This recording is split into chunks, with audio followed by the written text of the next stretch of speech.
नमस्कार दोस्तों, आज हम आपके लिए लेकर आए हैं सावन सोमवार में सुनी जाने वाली शिव कथा कहानी। एक पौराणिक कथा जिसे सुनने मात्र से सभी कष्टों का निवारण हो जाता है। हर हर महादेव, गणेश महाराज की जय हो। प्राचीन काल की बात है। एक गांव में एक साहूकार रहता था। साहूकार बहुत अमीर था, लेकिन उसकी कोई संतान नहीं थी। साहूकार अपने संतान को लेकर हमेशा चिंतित रहता था। साहूकार भगवान शिव को प्रसन्न करने के लिए सोमवार का व्रत रखता था और व्रत के दौरान भगवान शिव पार्वती की पूजा और शाम को शिवलिंग पर दीपक जलाता था। साहूकार की पूजा अर्चना को देखकर एक दिन माता पार्वती ने भगवान शिव से कहा कि हे प्रभु, यह साहूकार आपका परम भक्त है। प्रति सोमवार को विधि विधान से आपकी पूजा करता है। मुझे लगता है कि आपको उसकी मनोकामना की पूर्ण करनी चाहिए। शिव ने पार्वती जी से कहा कि सुनो पार्वती, यह संसार एक कर्म क्षेत्र है। जैसे किसान अपने खेत में बीज बोता है तो कुछ वक्त बाद उसे पेड़ मिलता है, उसी तरह इस संसार में आर्थिक जैसा कर्म करता है उसे उसका वैसा ही फल मिलता है। भगवान शिव बोले कि इसके कर्मों में संतान सुख नहीं है।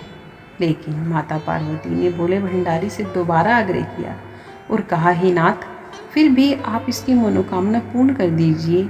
यह आपका परम भक्त है। अगर आपने अपने भक्तों की इच्छा को पूर्ण नहीं किया तो वह आपकी पूजा आराधना क्यों करेंगे। माता पार्वती के इतना आग्रह करने पर भगवान शिव अपनी कहा, यह साहूकार बहुत धनवान है और इसके कोई पुत्र नहीं है, इसलिए सदैव चिंतित रहता है। लेकिन इसके भाग्य में संतान योग ही नहीं है। लेकिन तुम्हारे आग्रह करने पर मैं इसे पुत्र प्राप्ति का वरदान तो दे देता हूँ, लेकिन इसका जो पुत्र होगा वह 12 सालों तक ही जीवित रहेगा। फिर शिव जी ने साहूकार को स्वप्न में दर्शन दिए और कहा कि उनको जल्द ही पुत्र रत्न की प्राप्ति होगी, लेकिन उसका पुत्र दीर्घायु नहीं रहेगा, बल्कि 12 वर्ष तक ही जीवित रहेगा। यह सुनकर साहूकार को कोई प्रसन्नता नहीं हुई और साहूकार ने इस बात को सुनकर पूजा अर्चना जारी रखी और कुछ दिनों बाद उसकी पत्नी गर्भवती हो गई और उसके एक सुंदर बालक को जन्म दिया। बालक के जन्म से घर पर हर्षोल्लास का माहौल था, लेकिन साहूकार खुश नहीं था, क्योंकि उसको पता था कि उसके बालक का यह जीवन केवल 12 वर्ष तक ही है और उसने किसी को भी यह बात नहीं बताई थी। जब वह बड़ा हुआ तो साहूकार की पत्नी ने कहा कि अब इसका विवाह करना चाहिए, लेकिन मैंने मना कर दिया और शिक्षा करने के लिए मामा को बुलाया और पैसे देकर उन्हें एक साथ काशी जाने का आदेश दिया। फिर साहूकार ने मामा भांजे से कहा कि काशी जाते समय रास्ते में यज्ञ करते हुए ब्राह्मणों को भोजन कराते हुए ही जाना। दोनों मामा भांजे ने ऐसा ही किया। काशी जाते वक्त रास्ते में मामा भांजे गुजर रहे थे। जिस नगर में वह गुजर रहे थे उसके राजा अपनी पुत्री का विवाह ऐसे राजकुमार से करवा रहा था जो कि एक आंख से काना था, यानी उसे एक आंख से दिखता ही नहीं था। दूल्हे का पिता इस बात से चिंतित था कि अगर दुल्हन पक्ष को यह पता चल गया कि दूल्हा एक आंख से काना है तो राजकुमारी विवाह के लिए मना कर देगी। इसलिए उसने उस शख्स को साहूकार के पुत्र को देखा और उसने सोचा कि मैं अपने बालक के स्थान पर तोरण के वक्त इस बालक को बिठा दूंगा और दुल्हन के पक्ष वालों को पता भी नहीं चलेगा। दूल्हे के पिता ने उसके पुत्र को इस बात के लिए राजी किया।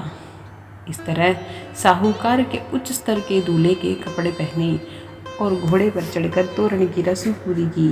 तोरण के बाद फेरों की जब बारी आई तो दूल्हे के पिता ने साहूकार के पुत्र से अनुरोध किया कि वह दुल्हन के साथ फेरे ले। जब वह विवाह संपन्न हो जाएगा तो यह बात किसी को ना बताए। मामा भी राजी हो गया और विवाह समारोह भी निमट गया और शादी संपन्न होने के बाद मामा भांजे काशी के लिए प्रस्थान कर गए। परंतु साहूकार के पुत्र ने दुल्हन की चुनरी पर लिख दिया कि तुम्हारी शादी मुझसे हुई है, लेकिन जिसके साथ तुम को भेजेंगे वह एक आंख से काना आदमी है और मैं काशी में शिक्षा ग्रहण करने जा रहा हूँ।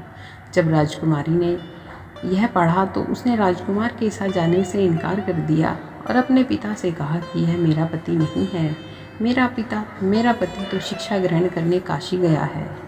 जब यह बात फैल गई तो मजबूरी में दूल्हे के पिता को सारी बात बतानी पड़ी और दुल्हन के पिता ने भी अपनी बेटी को भेजने से इनकार कर दिया। इधर मामा भांजे दोनों काशी पहुंच गए और बालक शिक्षा ग्रहण करने लगा और मामा ने यज्ञ करवाना शुरू कर दिया।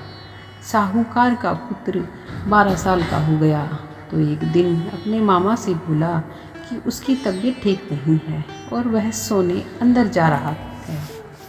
साहूकार का पुत्र अंदर सोने गया और उसकी मृत्यु हो गई।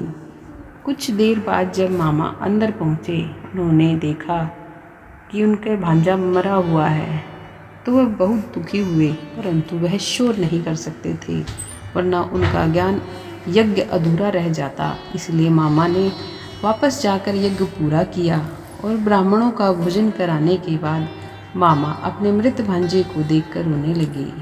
उसी वक्त उसी मार्ग से पार्वती उतर रहे थे। शिव पार्वती ने देखा कि किसी के रोने की आवाज़ सुनी तो उन्होंने शिव जी से कहा कि प्रभु, कोई मनुष्य रो रहा है, उनके दुखों को दूर करते हैं। पार्वती मामा के पास गई और उन्होंने जब मृत बालक को देखा तो हैरान हो गई, क्योंकि वह भगवान शिव के आशीर्वाद से साहूकार का पुत्र था। माता पार्वती ने कहा, यह तो साहूकार का पुत्र है जिसको आपने केवल 12 वर्ष तक ही जीवन दिया था।